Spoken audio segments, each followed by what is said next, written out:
Success की सबसे खास बात है कि वो मेहनत करने वालों पर फिदा हो जाती है। दोस्तों, ये लाइन ऐसे ही नहीं कही गई है, इसका हमारी रियल लाइफ में बहुत ज़्यादा इम्पोर्टेंस है। क्योंकि ये सच बात है, जो मेहनत करता है उसको सक्सेस ज़रूर मिलती है, और जो मेहनत नहीं करता वो चाहे कितने भी ख्वाब देख ले, उनके सपने कभी पूरे नहीं होंगे।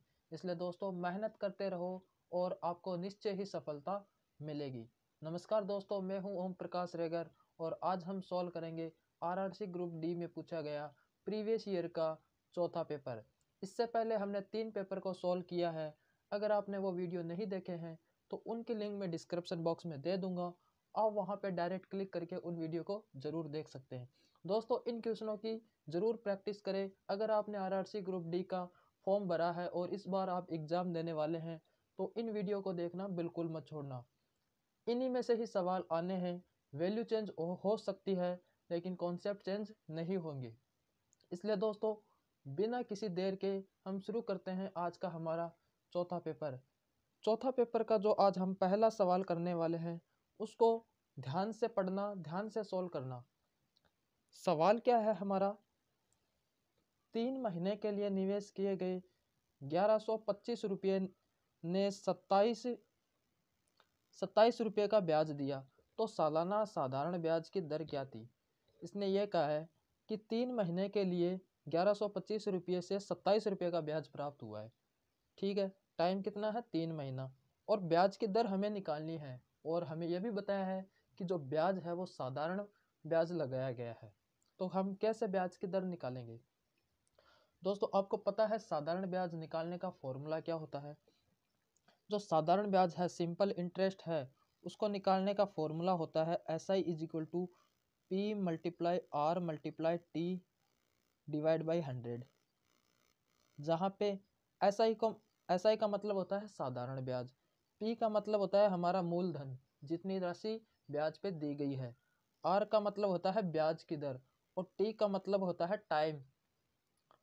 ठीक है, यहाँ पे हमें सिंपल इंटरेस्ट का मान निकालना है। P का मान हमें दे रखा है 1125। कितना दे रखा है? 1125। R का मान कितना दे रखा है? हमें निकालना है, इसलिए R का मान हम निकालेंगे। T का मान हमें कितना दे रखा है? 3 मंथ दे रखा है, 3 मंथ। और जो ब्याज की दर निकाली जाती है वह 12 महीनों के लिए निकाली जाती है, 1 साल के लिए निकाली जाती है।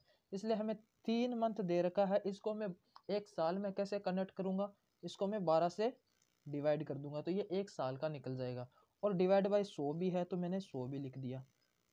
ठीक है, हमने अभी तक कुछ नहीं किया है, फॉर्मूले में हमने वैल्यू पुट की है। इसको सॉल्व करेंगे और हमारा आंसर आ जाएगा। लेकिन एक बात, हमें SI की वैल्यू भी दे रखी है। SI की वैल्यू कितनी है? 27। ये हमने सारी वैल्यू को पुट कर दिया फॉर्मूले। इससे सॉल्व करते हुए हम R की वैल्यू निकाल लेंगे। अब कैसे इसको सॉल्व करेंगे? इसको काटते हैं, इसको और सरल करते हैं। तो इसको मैंने 9 से काटा, कितनी बार गया? 3 बार। 9 से काटा 3 बार, 9 तिया 27। इसको भी मैं 9 से काटता हूँ तो 9 से कितनी बार जाएगा? 9 एकम 9, 2 शेष बचा, 2 और 2 22, 9 दूनी 18, फिर 4 शेष बचा, 4 5 45, तो 9 पंजे 45, 125 आ गया। ठीक है, ये 3 से फिर ये 3 कैंसिल हो जाएगा, यहाँ तक कोई दिक्कत? इसको मैं 25 से काटूंगा तो 25 4 बार जाएगा, 25 चौको 100, और ऊपर जाएगा 5 बार। कितना? 5 बार। यहाँ तक कोई दिक्कत? यहाँ तक कोई दिक्कत नहीं है। अब नीचे वाला क्या होगा? मल्टीप्लाई हो जाएगा, 12 चौक 48, और R का वैल्यू क्या जाएगी? इधर जाएगा 48, और ये जो 5 आया है ये मेरा किस नीचे आ जाएगा, 48/5। 48/5 मेरा R का मान आया है, लेकिन ऑप्शन में मेरा पॉइंट में दे रखा है। तो 48/5 में मैं क्या करूँगा? 48 में 5 का भाग दूंगा तो ये कितना आ जाएगा? 9.6। कितना आ जाएगा? 9.6%। 9.6% मेरी ब्याज की दर आ गई, 9.6%। तो कौन सा ऑप्शन मेरा सही हो जाएगा? ऑप्शन नंबर 2 मेरा करेक्ट हो जाएगा, 9.6। ठीक है, मेरे ख्याल से इस क्वेश्चन में आपको कोई प्रॉब्लम नहीं होगी। डायरेक्ट फॉर्मूला बेस्ड क्वेश्चन है। एग्जाम में फॉर्मूला बेस्ड क्वेश्चन आएंगे, आपको फॉर्मूले याद होने चाहिए। वैल्यू पुट करो और उसको सॉल्व करते जाओ, आपका आंसर आ जाएगा। ठीक है, यहाँ तक। अगला सवाल देखो। अगला सवाल क्या कहता है? ये प्रॉफिट एंड लॉस का सवाल है। एक मोबाइल को 6% की हानि में बेचने की तुलना में 6% के लाभ में बेचने पर 870 रुपये अधिक प्राप्त होते हैं, तो मोबाइल फ़ोन का क्रय मूल्य क्या है? हमें यह कहा गया है कि मान लिया एक मोबाइल का जो रुपया है वो 100 रुपया है, क्रय मूल्य कितना है? 100 रुपया। इसने कहा कि पहले तो इसको 6% की हानि पे बेचते। अब बताओ 100 रुपये की चीज़ थी, उसको 6% की हानि पे बेचते तो इसको कितने पे बेचते? 94 रुपये में। ठीक है। और उसने क्या कहा, अगर उसको 6% लाभ पे बेचे, पहले तो 6% की हानि पे बेच रहा था, इस बार 6% लाभ पे बेचा, यानी 106 रुपये में बेचा उसको। ठीक है। तो फिर इसने क्या कहा कि 6% की हानि पर बेचने की तुलना में 6% की लाभ पे बेचे तो 870 रुपये अधिक प्राप्त होंगे। देखो पहले ये 94 रुपये में बेच रहा था, उसके बाद उसने 106 रुपये में बेचा, तो कितने रुपये अधिक में बेचा उसने? कितना रुपये अधिक हुआ? तो ये 12 रुपये अधिक नहीं हुआ क्या? 12 रुपये अधिक हुआ। लेकिन ये तो 870 बता रहा है, यानी 12 का मान कितना दे रखा है? 870। 12 का मान कितना दे रखा है? 870। हमें निकालना क्या है? हमें इसका क्रय मूल्य निकालना है। क्रय मूल्य हमने 100 माना है, 12 का मान 870 दे रखा है, 100 का मान निकालना है। तो कैसे निकालेंगे? पहले हम 1 का मान निकालेंगे। 1 का मान कैसे निकालेंगे? 870 870 डिवाइड बाई 12, 870 डिवाइड बाई 12, 1 का मान निकाल लिया। और 100 का मान निकालना है तो मैंने क्या किया? 100 से मल्टीप्लाई करना, 100 से मल्टीप्लाई कर दिया, क्योंकि 100 का मान निकालना है इसलिए 100 से मल्टीप्लाई कर दिया। इसको सॉल्व करेंगे और हमारा आंसर आ जाएगा। तो 12 का 870 में भाग देते हैं तो कितनी बार जाएगा? 12 पंचु 60, 12 छिकानी 72, 12 साते 84, तो 7 बार जाएगा 84। कितना बच गया शेष? 3 शेष बच गया, 3 और 0 30 हो गया, तो 12 दूनी 24, 12 दूनी 24। फिर 6 शेष बचा, 6 और 0 60 हो गया, तो 12 पंजे 60 और 1 0 मेरा यहाँ ऐड हो जाएगा। तो आंसर क्या आ जाएगा? 7,250 रुपये। 7,250 रुपये उस मोबाइल का क्रय मूल्य है और हमें मोबाइल का क्रय मूल्य निकालना है। तो कौन सा ऑप्शन मेरा करेक्ट हो जाएगा? ऑप्शन नंबर मेरा जो पहला है वो सही हो जाएगा, 7,250 रुपये। ठीक है, यहाँ तक आसान सवाल था, प्रॉफिट एंड लॉस का सवाल था। क्रय मूल्य दे रखा है, हमें निकालना था, हमने क्रय मूल्य 100 मान लिया। 94 रुपये पहले 6% की हानि पे बेचा, फिर 6% की लाभ पे बेचा, दोनों का डिफरेंस देखा, इसने डिफरेंस दे रखा था और हमने इसको कंपेयर करके इसका क्रय मूल्य निकाल लिया। ठीक है, आगे चलो। अगला सवाल क्या कहता है कि 1.5 मीटर लंबा लड़का 1.5 मीटर लंबा लड़का एक पोल की ओर देख रहा है। लड़के की आंखों से पोल के शीर्ष का कोण 30 डिग्री है। फिर वह पोल की ओर 7.3 मीटर चलता है। अब ऊंचाई का कोण है वो 45 डिग्री है। जमीन से पोल की ऊंचाई ज्ञात करो, यह हमें निकालना है। देखो इसने क्या कहा, एक पोल है, ये एक पोल है, मान लिया ये पोल है। ठीक है, पोल की ऊंचाई हमें निकालनी है, पता नहीं है। ठीक है, फिर आगे उसने क्या कहा कि एक लड़का है जिसकी लंबाई कितनी दे रखी है? 1.5 मीटर, यानी एक लड़का है, यहाँ पे है लड़का, इसकी लंबाई है 1.5 मीटर है। ठीक है, ये लड़का है, तो यहाँ तक तो लड़का ही आ गया, ये लड़के की हाइट है 1.5। ठीक है, यहाँ तक कोई दिक्कत नहीं है। उसके बाद इसने क्या कहा, लड़के की आंखों से पोल के शीर्ष का उन्नयन कोण 30 डिग्री है। यहाँ से लड़के की आंख है, यहाँ से वो लड़का देख रहा है। ठीक है, लड़का यहाँ से देख रहा है, ये पोल की ऊंचाई है, मतलब पोल की हाइट से देख रहा है, वो पोल के शीर्ष से देख रहा है और इसका कोण कितना है? 30 डिग्री। कितना है? 30 डिग्री। यहाँ तक कोई दिक्कत है आपको? ठीक है, कोई दिक्कत नहीं, 30 डिग्री यहाँ तक है। अब उसने क्या कहा कि वह पोल की तरफ 7.3 मीटर चलता है, यानी वह इधर चला और यहाँ तक पहुँचा, और फिर ये एंगल कितना हो गया? ये 45 डिग्री हो गया। कितना? 45 डिग्री। यहाँ से ये 45 डिग्री हो गया, पहले 30 डिग्री था, अब 45 डिग्री हो गया। और कितना चला ये? 7.3 मीटर। यहाँ से यहाँ तक की डिस्टेंस है 7.3 मीटर। ठीक है, और हमें जमीन से पोल की ऊंचाई ज्ञात करनी है, हमें ये डिस्टेंस निकालनी है, यहाँ से यहाँ तक की डिस्टेंस निकालनी है। आपको डायग्राम समझ में आया कि डायग्राम में क्या कहा गया है और क्या पूछा गया है? ठीक है, पहले स्टार्टिंग में लड़का यहाँ है, पहले 30 डिग्री का कोण बन रहा है, उसके बाद 45 डिग्री का कोण बना है, और लड़के की हाइट 1.5 मीटर दे रखी है। तो किस तरीके से इसको सॉल्व करेंगे? और हमें यह भी बताया है कि 3 का मान 1.73 लेना है, √3 का मान कितना लेना है, 1.73 लेना है। ठीक है, थोड़ा सा कैलकुलेशन होगा, कैलकुलेशन आपकी फास्ट होनी चाहिए। कैसे करेंगे अब इसको, देखो जब हमें ये डिस्टेंस दे रखी हो, दो एंगल दे रखे हो, एक ये और एक ये, और ये हाइट पूछे, तो इसको निकालने का फॉर्मूला क्या होता है, ये हाइट निकालने का फॉर्मूला यहाँ से यहाँ तक की हाइट। देखो ये जो डिस्टेंस होती है इसका फॉर्मूला होता है डिस्टेंस का, तो फॉर्मूला क्या होता है, distance is equal to height cot alpha minus cot beta, cot alpha minus cot beta. एक एंगल अल्फा है, दूसरा एंगल बीटा है। ठीक है, डिस्टेंस हमें दे रखी है, इस फॉर्मूले में हम वैल्यू पुट करेंगे, और ये h है, ये h है इतना, इस h की वैल्यू फाइंड करेंगे, और जब इस h की वैल्यू आ जाएगी उसमें 1.5 मीटर जोड़ देंगे, तो ये टोटल h हमारा जो बड़ा वाला h है वो आ जाएगा। ठीक है, इस फॉर्मूले में हम वैल्यू को पुट करते हैं, तो वैल्यू को पुट करते हैं और देखते हैं कैसे हमारा h का मान आएगा। डिस्टेंस कितनी दे रखी है, 7.3, डिस्टेंस कितनी दे रखी है, 7.3, ये हमने 7.3 रखा, h का मान मैंने h रखा, कोट अल्फा का मान कितना है 45, तो 1 माइनस कोट 30 का मान कितना होता है √3, एक मिनट, कोट अल्फा ये इधर वाला है कोट 30, तो कोट 30 का तो मान आया √3, और माइनस कोट 45 का मान 1। ठीक है, अल्फा ये इधर वाला होता है, ये बीटा होता है, यहाँ तक कोई दिक्कत। अब √3 का मान कितना है 1.73, यहाँ पे आया 7.3 इज इक्वल टू h, √3 की जगह हम रखेंगे 1.73, 1.73 माइनस 1। ठीक है, अब 1.73 से 1 घटाएंगे तो कितना बचेगा 0.73। ठीक है, यहाँ पे है 7.3 is equal to h multiply 0.73, तो h की वैल्यू क्या आ जाएगी, यहाँ से h का मान आ जाएगा, क्या h का मान कितना आ जाएगा, यहाँ से ये 0.73 का 7.3 में भाग दूंगा तो कितनी बार जाएगा, ये 10 बार नहीं जाएगा क्या। देखो ये 7.3 है, 7.3, इसमें मैं 0.73 का भाग दूंगा तो 73 से 73 कैंसिल हो जाएगा, एक पॉइंट से एक पॉइंट कैंसिल हो जाएगा और ऊपर एक जीरो बचेगा, यानी 10 बचेगा। h का मान कितना आ गया 10।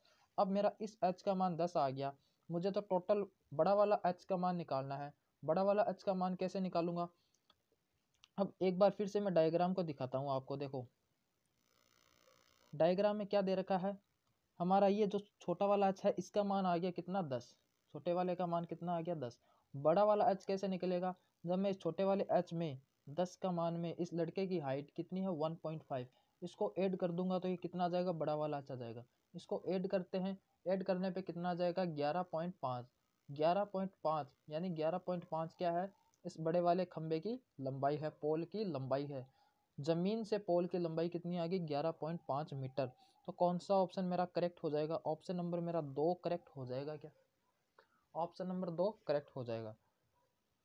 आपको करना कुछ नहीं है, ये डिस्टेंस निकालने का फॉर्मूला होता है, डिस्टेंस इज इक्वल टू होता है height cot alpha minus cot beta. जो कोट अल्फा होता है, जो पहले वाला एंगल इधर दे रखा है ये अल्फा का मान होता है, और जो बाद वाला दिया है वो बीटा का मान होता है। वैल्यू को पुट किया, वैल्यू पुट करने के बाद में इसको सॉल्व करते ही हमारा आंसर आ गया। स्मॉल h का मान आया, उसमें 1.5 पुट किया और कैपिटल H का मान आ गया। ठीक है, आसान सवाल था। आगे चलते हैं, अगला क्वेश्चन क्या है, यह टाइम एंड डिस्टेंस का सवाल है। एक पोल को पार करने में ट्रेन के अंतिम छोर को 53 सेकंड लगते हैं। ठीक है, यदि ट्रेन की लंबाई 110 मीटर है और ट्रेन की गति कितनी है 36 किलोमीटर पर घंटा, तो ट्रेन के सामने के छोर से पोल की प्रारंभिक दूरी का पता लगाओ। देखो क्या कहा है, मान लिया यहाँ पे एक पोल है, ये क्या है, एक पोल है, ये एक पोल है। ठीक है, पोल को पार करने में ट्रेन के अंतिम छोर को 53 सेकंड लगते हैं। ये एक ट्रेन जा रही है, ठीक है, ये एक ट्रेन है, जब ये ट्रेन इस पोल को पार करती है तो ये अंतिम छोर हो गया इसका। इस अंतिम छोर को पार करने में कितना समय लगता है 53 सेकंड, यानी जब पूरी ट्रेन इस पोल को पार कर देगी तो उसका टाइम कितना लगा है 53 सेकंड, कितना 53 सेकंड। ठीक है, ट्रेन की चाल कितनी दे रखी है 36 किलोमीटर पर आवर, इसकी स्पीड कितनी दे रखी है 36 किलोमीटर पर आवर। हमारा टाइम और जो डिस्टेंस है वो मीटर में दे रखा है, टाइम सेकंड में दे रखा है, यानी इस चाल को मैं मीटर पर सेकंड में कन्वर्ट करता हूँ।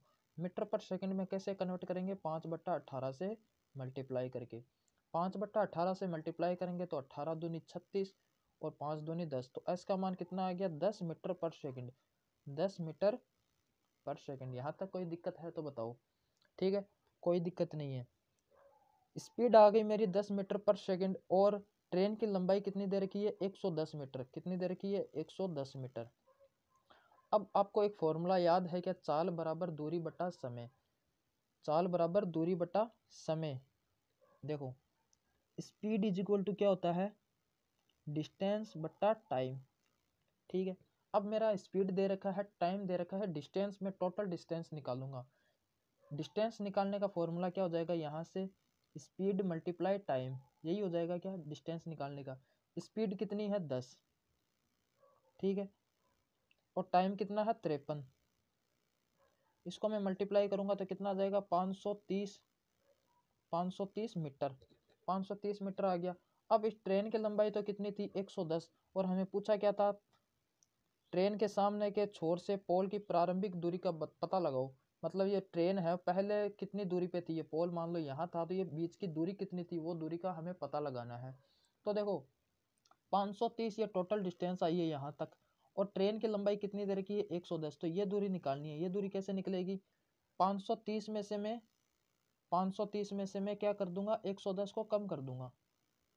530 में से 110 को कम कर दूंगा तो कितना आ जाएगा मेरा 0, 3 में से 1 गया 2 और 5 में से 1 गया 420, यानी 420 मीटर मेरी क्या आ गई, जो प्रारंभिक दूरी थी वो आ गई। प्रारंभिक दूरी कितनी आ गई 420 मीटर। मेरा ऑप्शन नंबर 1 करेक्ट हो जाएगा। क्या आपको यह सवाल समझ में आया क्या। पहले पोल से कितनी दूरी पे थी वो हमें निकालना था, दूरी हमने निकाल ली, ट्रेन की लंबाई हमें 110 मीटर दे रखी थी। साधारण सा फॉर्मूला है, स्पीड इज इक्वल टू होता है distance upon time. Value put किया, डिस्टेंस निकली, डिस्टेंस में से हमने ट्रेन की लंबाई को कम किया और हमारा आंसर हमने निकाल लिया। ठीक है, आसान सा सवाल है। अगला सवाल देखो, अगला सवाल एकदम आसान सवाल आया है, इसलिए कहते हैं क्वेश्चनों को पूरा किया करो। आप क्वेश्चन को पूरा अटेम्प्ट करते हैं तो आसान सवाल भी होते हैं। कई बार हमारा जो पेपर है वो छूट जाता है और आसान सवाल हम देख नहीं पाते हैं, इसलिए पूरा पेपर को पहले अटेम्प्ट करो। जितने आ रहे हैं उसको सोल्व करते चलो, आसान को पहले सोल्व करो, टफ को है वो बाद के लिए छोड़ दो।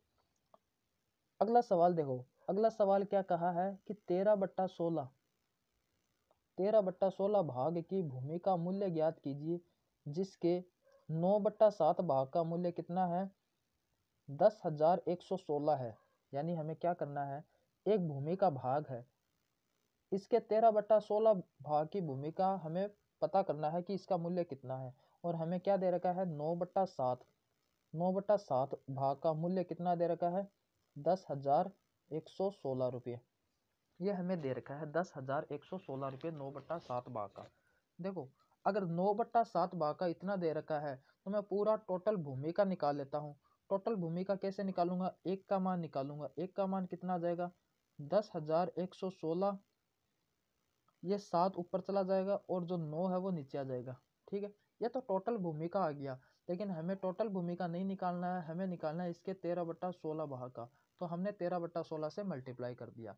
सिंपल करना है इसको, सिंप्लीफिकेशन से सॉल्व करो, सॉल्व करने के बाद हमारा आंसर है वो आ जाएगा। इसको सॉल्व कैसे करेंगे, इसको हम काटते हैं, इसको 9 से काटा तो 9 बार, एक बार चला गया 9 एकम 9, ऊपर वाले को 9 से काटते हैं तो कितनी बार जाएगा 9 एकम 9, एक और एक 11 हो गए, तो फिर एक बार जाएगा 9 एकम 9, 2 और 1 21 हो गए, तो 9 दूनी 18, फिर 3 शेष बचा, 3 और 6 36, तो 9 चौक 36, ऊपर ये बचा, ये मेरा 9 से कैंसिल हो गया। उसके बाद में मैं किससे काटूंगा, उसके बाद में ये 4 से कट जाएगा, 4 से काटा मैंने 4 बार, ऊपर 4 से काटता है, 4 से काटने 4 दूनी 8, 3 बचा शेष, 3 और 2 32, 8 चौक 32 और 4 एकम 4, 281। अब ये नीचे 4 से नहीं कटेगा, यानी हम करेंगे क्या 281 को पहले 7 और 13 से मल्टीप्लाई करेंगे, फिर 4 का डिवाइड करेंगे तो हमारा आंसर आ जाएगा। अब इसको थोड़ा मल्टीप्लाई करने में टाइम नहीं लगेगा क्या? तो इसको टाइम लगने वाला है, तो आपकी कैलकुलेशन स्पीड फास्ट होनी चाहिए। इसको सॉल्व करते हैं, मल्टीप्लाई करते हैं। सबसे पहले मैं इसको 7 से मल्टीप्लाई करूंगा। 281 को 7 से मल्टीप्लाई करूंगा तो 7 एकम 7, 7 को 8 से किया 56, 6 कैरी आया 5, 7 को 2 से मल्टीप्लाई किया 14, 14 और 5 कितने हो गए 19, कितना आ गया 19, यानी 1967 आ गया मेरा 7 से मल्टीप्लाई करने के बाद। इसको फिर मैं 13 से मल्टीप्लाई करूंगा, कितना आ गया 1967।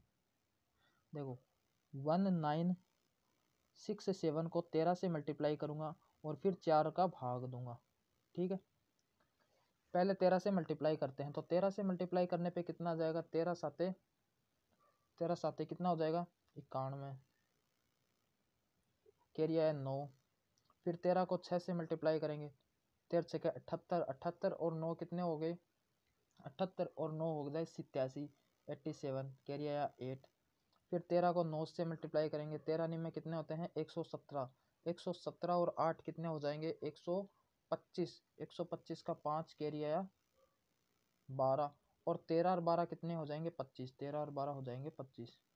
ठीक है, अब इसमें हम 4 का भाग दे देंगे तो हमारा आंसर आ जाएगा 6 बार जाएगा, 6 चौक 24 कैरी आया 1, 1 शेष बच्चा 1 और 5 15 हो जाएगा, तो 4 3 12 3 बार जाएगा, 4 3 12। फिर 3 और 7 37, तो 9 बार जाएगा, 9 चौक 36। फिर 1 और 11 तो 4 दूनी 8।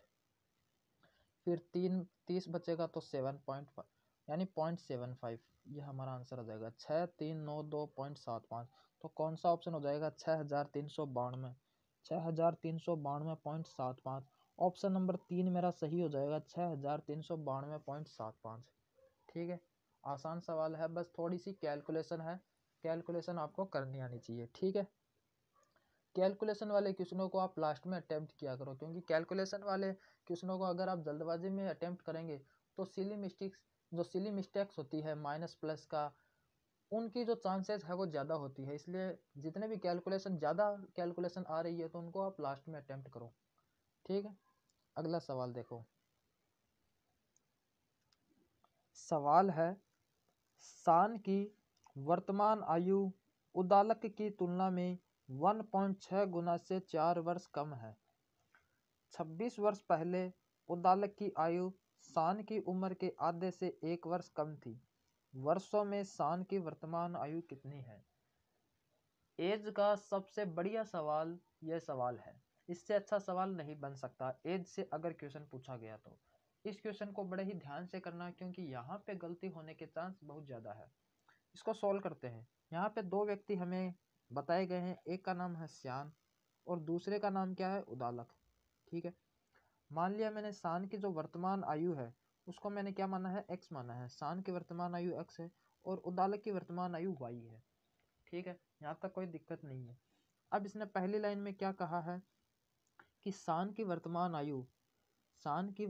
आयु उदालक की तुलना में 1.6 गुना से 4 वर्ष कम है। यह हमें कहा गया है इक्वेशन नंबर फर्स्ट में।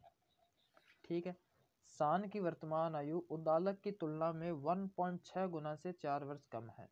और अगली लाइन में क्या कहा है, 26 वर्ष पहले उदालक की आयु, देखो उदालक की वर्तमान आयु y है, तो 26 साल पहले क्या y माइनस 26 नहीं होगा क्या, 26 साल पहले y माइनस 26। ठीक है, उदालक की आयु शान की आयु, देखो शान की भी क्या हो जाएगा x माइनस 26। शान की उम्र के आधे से, उम्र का आधा, आधा मतलब 1/2, आधे से 1 कम है। ये मेरी इक्वेशन नंबर 2 हो गई। अभी तक हमने क्वेश्चन को सोल्व नहीं किया है, जैसा क्वेश्चन में बताया गया है उसको बस वैसा का वैसा हमने लिखा है। ठीक है, इन 2 इक्वेशनों को लिखने में अगर आपको कोई दिक्कत है तो बताना। ठीक है, यहाँ तक कोई दिक्कत नहीं है। अब हम इसको सॉल्व करेंगे। यहाँ हमें शान की वर्तमान आयु निकालनी है, किसी एक की पता चल जाए तो हम दूसरे की भी निकाल सकते हैं। अब इसको सॉल्व कैसे करेंगे, इक्वेशन नंबर फर्स्ट में x का मान है वो अगर मैं इक्वेशन नंबर 2 में पुट कर दूं तो देखो पहली है y माइनस 26, जैसा एज इट इज है वैसा का वैसा हमने लिख दिया। ठीक है, अब इस x की जगह में क्या कर दूंगा, ये मान पुट कर दूंगा, ये क्या हो जाएगा y मल्टीप्लाई 1.6 माइनस 4, ठीक है, यहाँ तक कोई दिक्कत। और फिर माइनस है, फिर 26 है, और यहाँ पे है मेरा 1/2 और ये -1, कोई दिक्कत नहीं है। हमने अभी तक वैल्यू को पुट किया है, ठीक है, जहाँ x था वहाँ हमने x का मान पुट कर दिया, ठीक है। अब इसको आगे सॉल्व करते हैं। यहाँ पे तो हुआ मेरा y माइनस 26, ठीक है, एज इट इज आ गया, इज इक्वल टू ये कितना हो गया, देखो ये हाफ है, 1/2 है, जब मैं इसको अंदर मल्टीप्लाई करूंगा तो कितना हो जाएगा, 1.6 का आधा हो जाएगा, यानी 0.8y, ठीक है। यहाँ तक 4 और 26 अंदर जाके 30 हो गया माइनस का, और 30 को मैं 1/2 बाहर से मल्टीप्लाई करूंगा तो कितना आ जाएगा, 15, किसका, वो भी माइनस का 15, ठीक है, यहाँ तक कोई दिक्कत नहीं। और ये फिर -1, मैंने ब्रैकेट को ओपन कर लिया, जो बाहर 1/2 था उसको अंदर मल्टीप्लाई कर दिया, यहाँ तक कोई दिक्कत नहीं, ठीक है। अब ये 0.8y है, ठीक है, ये 0.8y है, इधर आएगा, ये क्या हो जाएगा, y minus 0.8y is equal to, ये यहाँ पे -16 है, -16, और ये जो -26 है ये उधर जाके प्लस का 26 हो जाएगा, यहाँ तक कोई दिक्कत है नहीं है। अब y में से 0.8y हम कम करेंगे तो कितना आ जाएगा, 0.2y, ठीक है, इज इक्वल टू -16 प्लस 26, यहाँ पे 10 नहीं आ जाएगा क्या, 10 आ जाएगा, ठीक है। तो y का मान क्या आ जाएगा, y का मान, यहाँ से आप y का मान निकाल सकते हो क्या, 0.2 का मैं 10 में भाग दूंगा तो कितनी बार जाएगा, ये 50 बार, कितनी बार जाएगा, 50 बार। 10 में 2 का भाग देना है तो पॉइंट हटाने के लिए ऊपर मैंने 1 0 ऐड किया तो 100 बन गया, और नीचे 2, 100 में 2 का भाग दूंगा तो कितना जाएगा, 50। या y का मान आ गया, उदालक की वर्तमान आयु आ गई 50, लेकिन हमें उदालक की नहीं निकालनी थी, हमें तो किसकी निकालनी है, सान की निकालनी है। इक्वेशन नंबर फर्स्ट से देखते हैं, सान की वर्तमान आयु क्या थी, x is equal to y का मान कितना है, 50 मल्टीप्लाई 1.6 और -4, यही थी ना। 1.6 को 50 से मल्टीप्लाई करते हैं तो 0 से पॉइंट हट जाएगा, 16 को 5 से मल्टीप्लाई करेंगे तो 80, 80 में से 4 कम करेंगे तो कितना आ जाएगा, 76। यह मेरी सान की वर्तमान आयु आ जाएगी 76। हमने दोनों की निकाल ली है, लेकिन हमें एक्चुअल में सान की पूछा है, तो 76 कौन सा ऑप्शन मेरा सही हो जाएगा, 76। अगर मैं ऑप्शन को देखूं, एक मिनट, ऑप्शन को मैं थोड़ा बड़ा करके दिखा देता हूं आपको, हाँ अब ठीक है। तो ऑप्शन नंबर मेरा 2 करेक्ट हो जाएगा, 76, ठीक है। अच्छा सवाल है, आगे चलते हैं। अगला क्वेश्चन क्या है, यह क्वेश्चन सिंप्लीफिकेशन का आ गया। आपको मैं बता दूं, हर शिफ्ट में सिंप्लीफिकेशन के 2 से 3 सवाल पूछे गए हैं, इसलिए सिंप्लीफिकेशन की प्रैक्टिस ज़्यादा करना, ज़्यादा सवाल आ रहे हैं इसलिए। देखो सवाल क्या है, 70 divide by 5 multiply 10 minus 8 divide by 2 और बाहर है डिवाइड बाई 3। इसको सॉल्व करेंगे। सबसे पहले मैं क्या करूँगा, इस ब्रैकेट वाले को सॉल्व करूँगा। ब्रैकेट वाले को सॉल्व कैसे करेंगे, 8 में पहले मैं 2 का भाग दूंगा, तो 8 में 2 का भाग देने पे कितना आ जाएगा, 4, ठीक है। फिर 10 माइनस 4 है, 10 माइनस 4 है यानी कितना आ जाएगा, 6। तो ब्रैकेट का मेरा सोल्व हो गया, 6 आ गया, ठीक है। फिर देख, ब्रैकेट का मेरा सोल्व हो गया, और ब्रैकेट के बाहर है डिवाइड, ब्रैकेट के बाहर कितना है, डिवाइड, 6 में 3 का भाग दूंगा तो 2। यहाँ तक मेरा कितना आंसर आ गया, 2 आ गया, यहाँ तक कितना आ गया, 2, ठीक है, यहाँ तक कोई दिक्कत नहीं है। अब देखो ये 70 दे रखा है, और इधर दे रखा है 5, और मल्टीप्लाई कितना दे रखा है, 2, ठीक है। पहले 5 को 2 से मल्टीप्लाई मत कर देना, यहाँ गलती के चांस ज़्यादा है। अक्सर करते क्या है, यहाँ 2 आया, फिर 5 को 2 से मल्टीप्लाई करके 10, और 10 में 70 में 10 का भाग देने पे 7 आंसर आ जाएगा। ऐसा मत कर देना, ये गलत हो जाएगा, क्योंकि पहले भाग होता है, बॉडमास नियम के अनुसार पहले भाग होता है, इसलिए सिंप्लीफिकेशन के क्वेश्चन देते हैं, ताकि यहाँ पे गलतियाँ ज़्यादा करे स्टूडेंट, ठीक है। तो आप डायरेक्ट भाग मत दे देना। 70 है, 70 में पहले 5 का भाग जाएगा, उसके बाद 2 से मल्टीप्लाई होगा। अगर यहाँ मल्टीप्लाई का चिन्ह नहीं होता, यहाँ ऑफ होता, ऑफ लिखा हुआ होता, तो मैं पहले मल्टीप्लाई करता फिर भाग देता। और यहाँ अगर मल्टीप्लाई का चिन्ह भी नहीं होता, डायरेक्ट ब्रैकेट के बाहर डायरेक्ट ही 5 लिखा हुआ था तो भी मैं 5 से मल्टीप्लाई कर देता, फिर भाग देता, लेकिन अब मल्टीप्लाई का चिन्ह लगा हुआ है, यानी पहले मल्टीप्लाई नहीं करेंगे, पहले हम भाग देंगे। 5 का 70 में भाग देने पे कितना आ जाएगा 14, और 14 को 2 से मल्टीप्लाई करेंगे तो कितना आ जाएगा 28। तो इस सवाल का मेरा 28 आंसर है, ना कि 7। 28 आंसर सही होगा। अगला सवाल क्या कहता है, यदि एक वृत्ताकार भूखंड की परिधि एक वर्गाकार भूखंड के बराबर है तो उनके संबंधित क्षेत्रफलों का अनुपात क्या है। यह हमें पूछा गया है। देखो हमें क्या कहा है कि एक वृत्ताकार भूखंड है, वृत्त के आकार भूखंड है, उसकी परिधि किसके बराबर है, एक वर्ग के आकार के भूखंड के बराबर है। अब आप बताओ कि वृत्त की परिधि क्या होती है, वृत्त की परिधि होती है 2πr। क्या होती है 2πr। 2πr, पाई का मान कितना होता है 22/7, और r 2πr, ठीक है। इसकी परिधि किसके बराबर है, वर्ग के आकार की परिधि, और वर्ग की परिधि क्या होती है 4 गुणा भुजा। भुजा मतलब मैंने a मान लिया, भुजा को क्या माना e, और इसकी परिधि मैंने इसकी त्रिज्या r मान ली, ठीक है। यहाँ तक कोई दिक्कत नहीं है। इस 2 को मैं 4 से काटूंगा तो 2 बार, और इस 2 को मैं 22 में काटूंगा तो 11 बार। तो यहाँ से r और a का रेशियो आ जाएगा, r का मान कितना आ जाएगा 7, और a का मान कितना आ जाएगा 11। अनुपात कैसे निकालते हैं, r के सामने देखो ये जो नीचे 7 था ये इधर मल्टीप्लाई हो जाएगा, और जो r के सामने है वो r का मान होता है, और a के सामने 11 है, a का मान आ गया, ठीक है। ये इनका रेशियो आ गया। जब रेशियो आ गया तो इनका क्षेत्रफलों का अनुपात क्या होगा। देखो क्षेत्रफल का अनुपात कैसे निकालेंगे, वर्ग है, इस वर्ग सॉरी ये वृत्त है, वृत्त का क्षेत्रफल क्या होता है πr²। वृत्त का क्षेत्रफल क्या होता है पाई का मान मैं डायरेक्ट रख ही देता हूँ। वृत्त का क्षेत्रफल होता है πr², पाई का मान होता है 22/7, r², r कितना आया है 7 × 7, ठीक है। और इसका अनुपात, किसका अनुपात, इसका वर्ग का क्षेत्रफल, वर्ग का क्षेत्रफल होता है भुजा², भुजा कितनी आई है 11, और मल्टीप्लाई 11, 2 बार लिख दिया, ठीक है। इसको सॉल्व करेंगे और जो अनुपात आएगा वही हमारा सही आंसर होगा।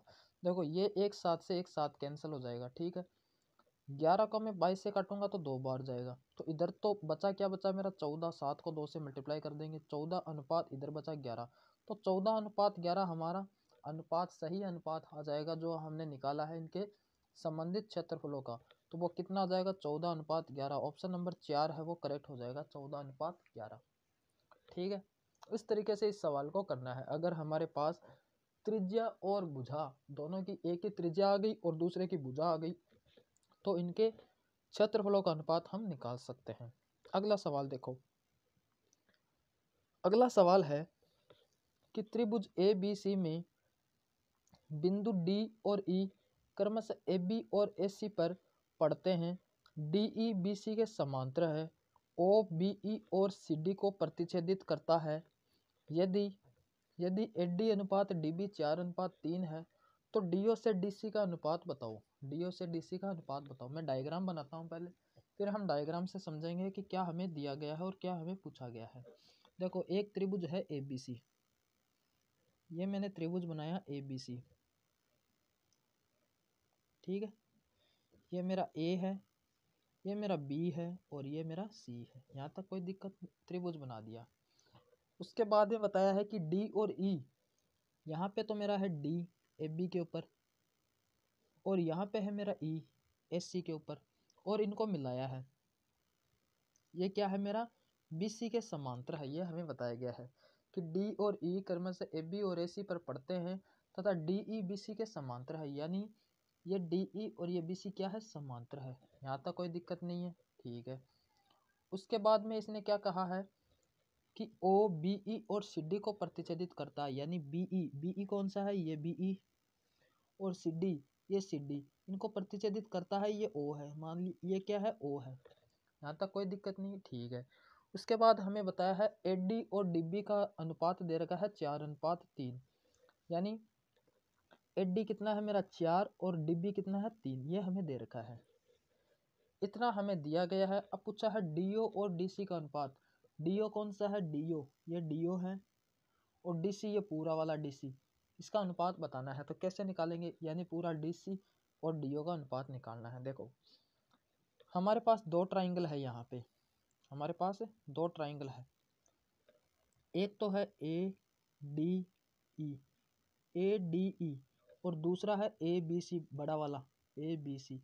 ये दोनों क्या है, ये दोनों क्या है, समांतर है, समांतर है, ठीक है। यानी A D C, triangle A D E समांतर है किसके, ए बी सी के, ए बी सी के, ठीक है, समांतर है।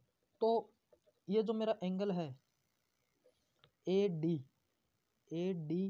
डिवाइड बाई क्या आ जाएगा, ए डी और इधर आ जाएगा मेरा A D is equal to A B, और ये एंगल इसमें क्या आ जाएगा मेरा डी ई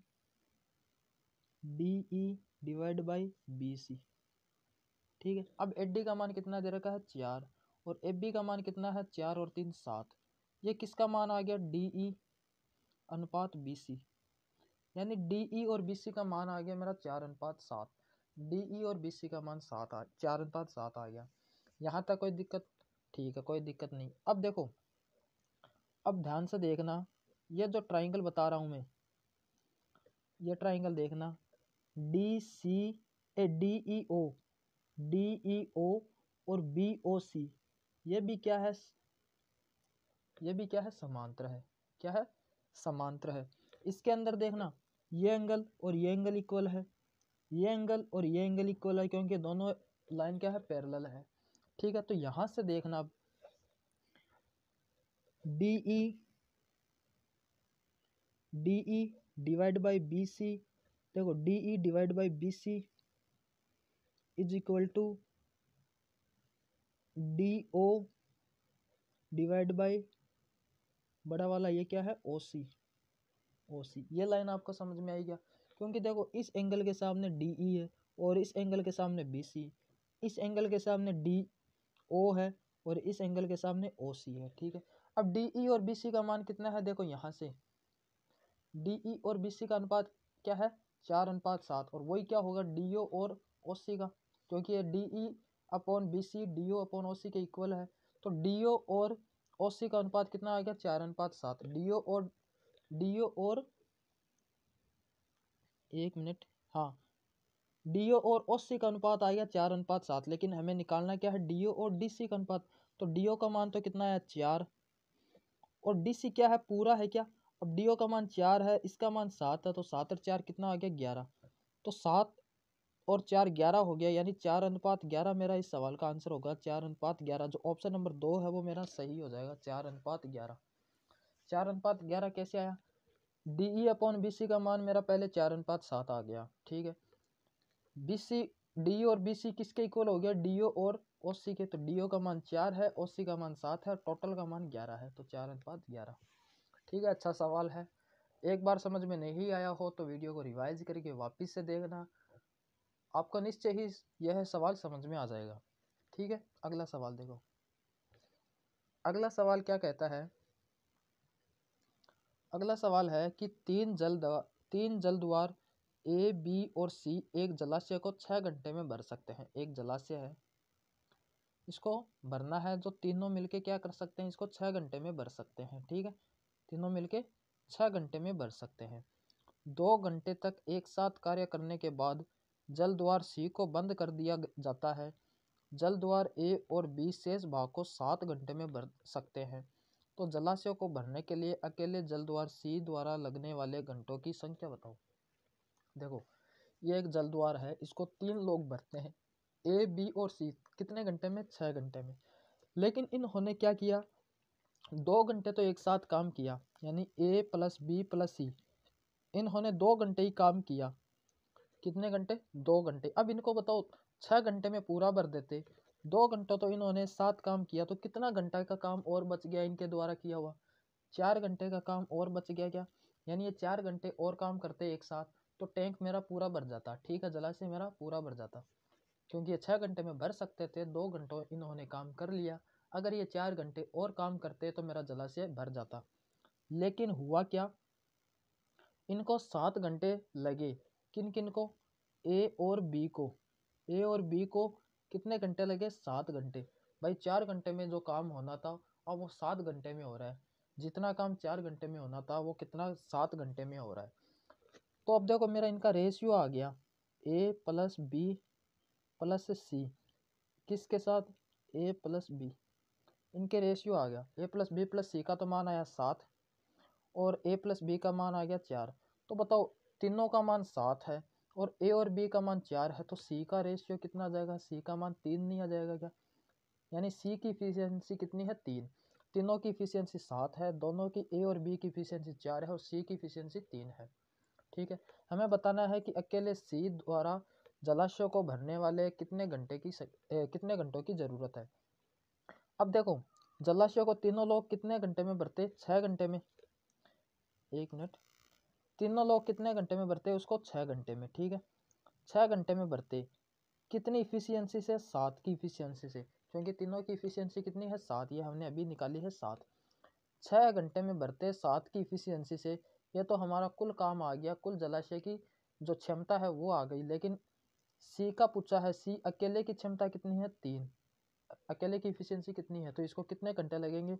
3 को 6 से काटा 2 बार और 2 को 7 से मल्टीप्लाई किया तो कितना आ जाएगा 14 घंटे। तो 14 घंटे हमारा इस सवाल का आंसर होगा। ठीक है, 14 घंटे हमारा सही सवाल का आंसर होगा। ठीक है, अगला सवाल देखो। अगला सवाल क्या है कि 13.69 का वर्गमूल क्या है। आसान सा सवाल है, 13.69 का वर्गमूल क्या है। आपको 13.69 का वर्गमूल बताना है। ठीक है, आपको पता है क्या 1369 का वर्गमूल कितना है, क्योंकि ऑप्शन देखो, अगर आपको वर्गमूल याद भी नहीं है तो भी आप इस सवाल को ऑप्शन से कर सकते हैं। सब में ऑप्शन 37 दिख रहा है, मतलब 1369 का वर्गमूल कितना होता है 37। ठीक है, यहाँ दो संख्या के बाद पॉइंट है 13.69, तो वर्गमूल निकालने के बाद एक ही संख्या का पॉइंट बचेगा, तो 3.7 मेरा इस सवाल का सही आंसर हो जाएगा, 3.7। ठीक है, अगर हम स्क्वायर करते हैं तो एक पॉइंट का स्क्वायर दो संख्या के बाद लगेगा, और अगर हम वर्गमूल करते हैं तो पॉइंट 2 का हम एक ही पॉइंट निकाल पाएंगे। ठीक है, जैसे 100 है, अगर मैं इसका वर्गमूल निकालूंगा तो कितना आता है 10, यानी एक जीरो कम हो जाता है। और इसी प्रकार अगर मैं 10 का स्क्वायर करूंगा तो कितना आता है 100, यानी एक पॉइंट या एक जीरो ऐड हो जाता है। स्क्वायर करने पे एक जीरो ऐड होता है और वर्गमूल करने पे एक जीरो कम होता है, यानी मेरा एक पॉइंट कम हो गया, 3.7 इस सवाल का करेक्ट आंसर है। अगला सवाल देखो। अगला सवाल है 54, 66 और 90 का महत्तम समापवर्तक निकालना है। अब आप देखना, हर शिफ्ट में HCF और एलसीएम से रिलेटेड सवाल पूछा गया है। HCF और एलसीएम, यानी एक सवाल तो इनसे जरूर आ रहा है HCF और एलसीएम से रिलेटेड, इसलिए इस टॉपिक को ध्यान से पढ़ के जाना। इस टॉपिक से सवाल आना ही आना है। ठीक है, हमें संख्या क्या दे रखी है, संख्या है 54, 66 और 90। इसका बताना है हमें महत्तम समापवर्तक। महत्तम समापवर्तक किसको बोलते हैं, HCF को HCF को बोलते हैं, यानी हमें इसका HCF फाइंड करना है। HCF का मतलब क्या होता है, highest common factor. Highest common factor, जो कॉमन है हाईएस्ट है वही हमारा HCF होता है।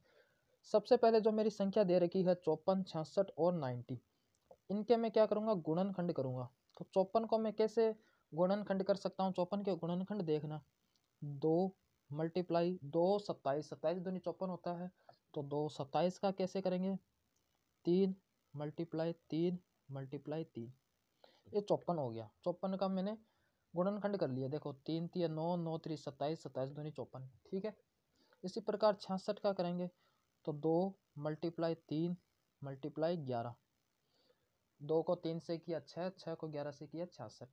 अब 90 का भी कैसे करेंगे, 2 मल्टीप्लाई 45 होता है, तो 3 मल्टीप्लाई 3 मल्टीप्लाई 5, यह मेरे 90 का भी हो गया। तो मैंने 54, 66 और 90 तीनों संख्या के क्या निकाल लिए, गुणनखंड निकाल लिए। गुणनखंड आप निकाल सकते हो। ठीक है, जब गुणनखंड निकल जाए फिर हमें क्या निकालना है, HCF निकालना है। क्या निकालना है, HCF फाइंड करना है। तो HCF क्या होता है, हाईएस्ट कॉमन फैक्टर। अब इनमें कॉमन देखते हैं, देखो इसमें 2 है, इसमें भी 2 है और इसमें भी 2 है, यानी 2 तो मेरा आना ही है। इसमें 3 है, कितनी बार, 3 बार। इसमें 3 है कितनी बार, 1 बार। इसमें 3 1 बार, यानी मेरा 1 बार 3 आएगा। इसके अलावा कोई संख्या कॉमन है क्या? इसके अलावा देखो, इसमें 11 है तो इसमें नहीं है, इसमें भी नहीं है ना, इसमें 5 है तो इसमें नहीं है और इसमें नहीं है, ये दो ही चीज़ कॉमन आ रही है। तो इन दोनों को क्या कर देंगे, मल्टीप्लाई। तो 6 मेरा इस सवाल का आंसर हो जाएगा, 6। यानी इनका HCF क्या आ गया, 6 आ गया। HCF क्या आ गया, 6 आ गया। ठीक है, कोई दिक्कत इस सवाल में? मेरे ख्याल से इस सवाल में आपको कोई दिक्कत नहीं होगी। अगले सवाल में चलते हैं। अगला सवाल सिंप्लीफिकेशन का फिर से सवाल आ गया है। इस बार संख्या थोड़ी पॉइंटों में दे रखी है। पॉइंटों में आपको सॉल्व करते समय बड़े ही ध्यान से सॉल्व करना है। ठीक है, देखो क्या कहा है, 5.52 माइनस 2.3 का स्क्वायर प्लस 0.8 का स्क्वायर मल्टीप्लाई 0.12 डिवाइड बाई 0.4 का होल 4 माइनस 3.14। ठीक है, ये दे रखा है। कैसे करेंगे, देखो पहला है मेरा 5.52, कोई दिक्कत यहाँ तक, माइनस ये 2.3 है, इसको एक बार 23 मानो। 23 का होल स्क्वायर कितना होता है, 529। 23 का होल स्क्वायर कितना होता है, 529 होता है क्या? एक संख्या के बाद पॉइंट है, स्क्वायर करने के बाद दो संख्या के बाद पॉइंट हो जाएगा, अभी थोड़ी देर पहले मैंने बताया था। ठीक है, तो 5.29, इसको मैं 5.29 लिख देता हूँ, 5.29। यहाँ तक कोई दिक्कत? उसके बाद क्या है, प्लस, ये प्लस, फिर है 0.8 का होल स्क्वायर, तो 8 का स्क्वायर 64, और एक संख्या के बाद पॉइंट है, स्क्वायर करने के बाद दो संख्या के बाद पॉइंट हो जाएगा, तो 64 है, ये 0.64 हो जाएगा। ठीक है, 0.64। फिर क्या है, मल्टीप्लाई 0.12 डिवाइड बाई 0.4 का 4 बार करना है। देखो 0.4 है, अगर मैं 4 ही मानता हूँ इसको, 4 का 4 करना है हमें, तो 4 का 4 कितना होता है, 4 चौक 16, 16 चौक 64, और 64 को 4 से करना है 256। कितना होता है, 256, 256। अब देखो 4 बार किया है तो 4 संख्या के बाद पॉइंट होना चाहिए, तो ये मेरा क्या आ जाएगा, 0, और यहाँ पॉइंट आ जाएगा, तो ये क्या आ जाएगा, 0.0256। ठीक है, फिर माइनस, माइनस का चिन्ह है, फिर क्या है 3.14, तो 3.14 में एक बार यहाँ रख रहा हूँ। ठीक है, यहाँ तक कोई दिक्कत नहीं है। अभी तक हमने कुछ नहीं किया, बस इसके स्क्वायर और जो होल 4 है इनको हमने ओपन किया है। ठीक है, अब सबसे पहले मैं इसको सॉल्व करता हूँ, तो इनको मैं 5.52 से मैं क्या कर देता हूँ, 5.29 कम कर देता हूँ, तो यहाँ पे कितना आ जाएगा, यहाँ पे देखो 5.52 से 5.29 कम करते हैं, तो यहाँ पे आ जाएगा 0.23, 0.23 आएगा क्या, क्योंकि 29 में मैं 23 को जोड़ूंगा तो 52 बनता है मेरा। ठीक है, यहाँ आ जाएगा, फिर आ जाएगा प्लस। अब पॉइंट से देखो हम इसको सॉल्व करते हैं, यहाँ दो संख्या के बाद पॉइंट है और यहाँ भी दो संख्या के बाद पॉइंट है, तो दो और दो 4 संख्या हो गई, ऊपर 4 संख्या के बाद पॉइंट है, नीचे भी 4 संख्या के पॉइंट है, तो पॉइंट से पॉइंट मेरा कैंसिल हो जाएगा। ये पॉइंट है, ये कैंसिल, ये कैंसिल, ये कैंसिल, अब ये संख्या बन गई है। ठीक है, पॉइंट मेरा कैंसिल हो जाएगा। ठीक है, 64 को मैं 256 में काटूंगा तो 4 बार जाएगा, और 4 को मैं 12 से काटूंगा तो कितना आएगा, 3 बार। कितना आएगा, 3 बार, तो ये मेरा आ गया 3 और माइनस 3.14। यहाँ तक कोई दिक्कत? कोई दिक्कत नहीं है। अब यहाँ पे है ये 3 प्लस का, ये है माइनस का 3.14, तो यहाँ पे कितना बच गया, माइनस का 0.14 बच गया, माइनस का 0.14, और इधर क्या है 0.23। ठीक है, 0.23 माइनस का 0.14, इसमें से 23 में से हम 0.14 को कम कर देंगे, जो हमारा आंसर होगा, जो निकलेगा वही हमारा करेक्ट आंसर होगा। तो 14, यहाँ 23 में से 14 घटाते हैं हम, 23 में से 14 घटाते हैं तो कितना आ जाएगा, 23 में से 14 घटाएंगे तो कितना आ जाएगा, 9 आ जाएगा क्या, 23 में से 14 घटाएंगे तो 9 आ जाएगा। ठीक है, और दो संख्या के बाद पॉइंट है तो दो संख्या के बाद पॉइंट लगाएंगे हम, 0.9, तो 0.09 मेरा इस सवाल का करेक्ट आंसर हो जाएगा, वो भी पॉजिटिव में, तो 0.09 मेरा इस सवाल का सही आंसर हो जाएगा।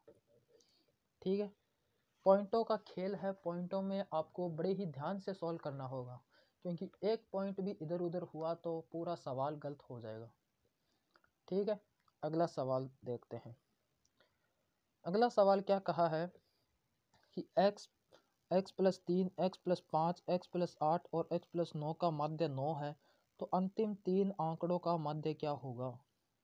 अंतिम तीन आंकड़ों का माध्य क्या होगा? अब बताओ माध्य कैसे निकाला जाता है?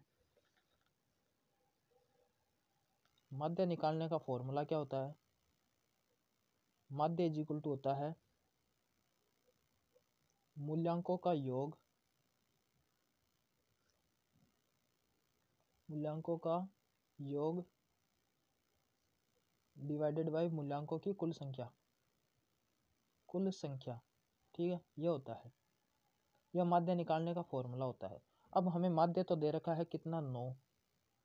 कितना दे रखा है? 9। मूल्यांकों का योग, देखो मूल्यांक कौन कौन से दे रखी हैं? x plus 3 plus x plus 5 plus x plus 8 plus x plus 9, यह हमने योग कर दिया। अब संख्या, कुल संख्या कितनी है? 1 2, देखो संख्या कुल कितनी है? 1 2 3 4 5 संख्या आ गया, तो 5 का मैंने भाग दे दिया। यहाँ तक कोई दिक्कत? अभी तक हमने कुछ नहीं किया, फॉर्मूले में वैल्यू को पुट किया है। ठीक है, अब आगे देखो, इस 9 को 5 से मल्टीप्लाई कर देंगे तो ये तो आ जाएगा कितना? 45। कितना? 45 इज इक्वल टू, इनको ऐड करते हैं तो ये 1x, ये 2x, ये 3x, ये 4x और ये 5x, तो 5x आ गया। 5x प्लस ये कितना हो गया? 3 और 5 8, 8 और 8 16, और 16 और 9 कितने हो गए? 25। 16 और 9 कितने हो गए? 25। यहाँ तक कोई दिक्कत नहीं। इस 25 को मैं इधर भेजूंगा तो 45 में से 25 जाएंगे तो कितना बचेगा? 20। 20 इज इक्वल टू कितना आ जाएगा? 5x। 5x का मान 20 है तो x का मान कितना आ जाएगा? x का मान आ जाएगा 4। x का मान कितना आ जाएगा? 4। x का मान 4 आ गया। अब इसने पूछा क्या था कि अंतिम तीन आंकड़ों का माध्य ज्ञात करो। अंतिम तीन आंकड़ों का माध्य, तो अंतिम तीन संख्या कौन कौन सी थी? अंतिम तीन संख्या कौन कौन सी है? देखो मैं ऊपर लिख रहा हूँ।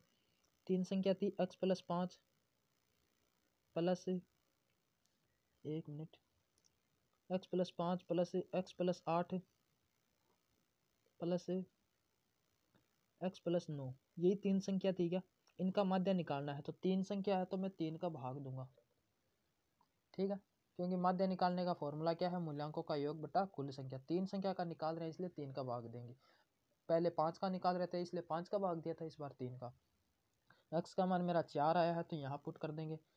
तो देखो कितना यहाँ ऊपर कितना बन रहा है? 3x, और x की जगह मैंने 4 पुट कर दिया, प्लस 5 और 8 कितना होता है? 8 और 5 13, 13 और 9 कितने होते हैं? 13 और 9 कितने होते हैं? 22। इसको सॉल्व करते हैं तो 12 प्लस 22, 12 प्लस 22, और ध्यान देना नीचे डिवाइड भी है, 3 नीचे डिवाइड भी है। तो 12 और 22 कितने होते हैं? 12 और 22 होते हैं 34। कितने होते हैं? 34, और 34 बट्टा 3, तो 34 बट्टा 3 इस सवाल का सही आंसर होगा। तो 34 बट्टा 3 कहाँ है? ऑप्शन नंबर 3, 34 बट्टा 3, ये मेरा सही आंसर है। ठीक है, समझ में आया आपको? पहले मैंने x का मान निकाला, x का मान निकालने के बाद में हमने तीन संख्या का माध्य निकाल लिया। ठीक है, आगे चले। अगला सवाल देखो, अगला सवाल क्या कहता है कि रघुवीर ने 12 टेस्ट मैच में औसतन 25 अंक प्राप्त किए। रूमेला अभी तक 23 अंकों का औसत बनाए हुए थी, लेकिन उसने केवल 8 ही टेस्ट दिए हैं। रूमेला को रघुवीर के प्रदर्शन की बराबरी करने के लिए शेष 4 टेस्ट मैच में कितने औसतन अंक प्राप्त करने होंगे, ये हमें बताना है। इस सवाल को मैं दो तरीके से बताऊंगा आपको, पहला बेसिक से और दूसरा ट्रिक से। दोनों ही सवाल, दोनों ही तरीके हैं वो अच्छे तरीके हैं, लेकिन आपको डिसाइड करना है कि आपको परीक्षा में कौन सा तरीका अपनाना है। ठीक है, बेसिक तो हर जगह आपको काम आने वाला है, लेकिन आपको ट्रिक भी याद होनी चाहिए, इससे आपका टाइम बचेगा। तो पहले मैं बेसिक से बताता हूँ। यहाँ पे बताया है कि रघुवीर ने 12 टेस्ट में औसत 25 अंक प्राप्त किए हैं। देखो ये रघुवीर है, इसने कितने टेस्ट खेले हैं? 12 टेस्ट, और एक टेस्ट का उसने 25 अंक प्राप्त किया, तो 12 टेस्ट में उसके कितने अंक आ गए? 300। टोटल अंक कितने आ गए? 300। 12 टेस्ट में उसके 25 अंक के हिसाब से 300 आ गए। क्योंकि अभी मैंने फॉर्मूला औसत निकालने का क्या बताया था, मूल्यांकों का योग बटा मूल्यांकों की संख्या। योग निकालना है, मूल्यांक हमें दे रखा है 12 और 25 दे रखा है औसत। 12 को 25 से मल्टीप्लाई किया 300, यानी उसके टोटल 300 अंक हो गए। अब बात करते हैं, ये तो रघुवीर है। अब रूमिला की बात करते हैं।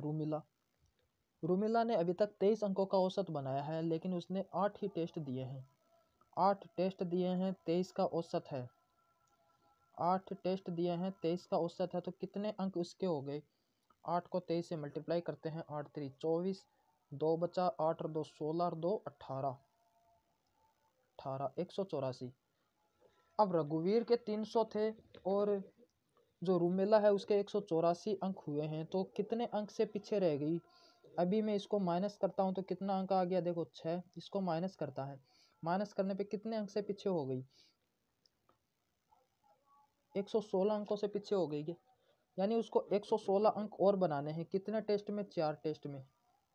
116 में 4 का भाग देंगे तो कितनी बार जाएगा, 116 में 4 का भाग देते हैं तो कितनी बार जाएगा, 2 और 9, 29 बार जाएगा।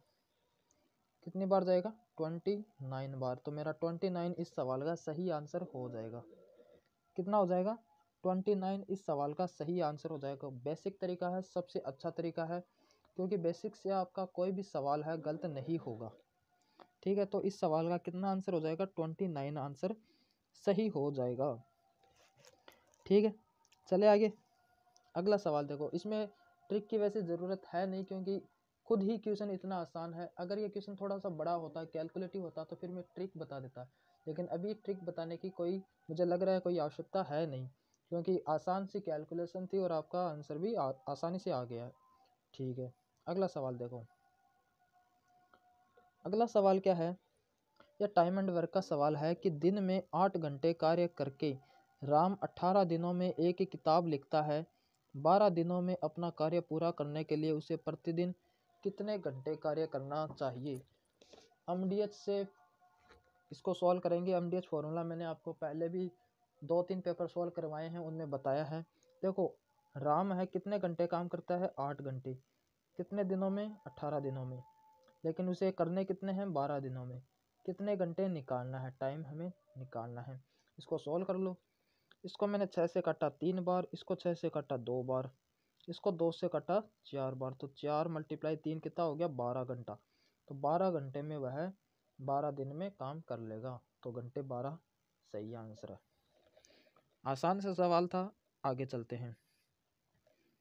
अगला सवाल क्या है, एक बैग में ए लाल, बी पीले और सी हरे रंग के टोकन है। देखो, ये दे रखा है ए, बी और सी, 3 टोकन दिए हैं। ए अनुपात बी कितना है, 13:10, 13:10 ए अनुपात बी का मान। ठीक है, कोई दिक्कत नहीं। और यहाँ पे आगे क्या दे रखा है, बी अनुपात सी है 6:13।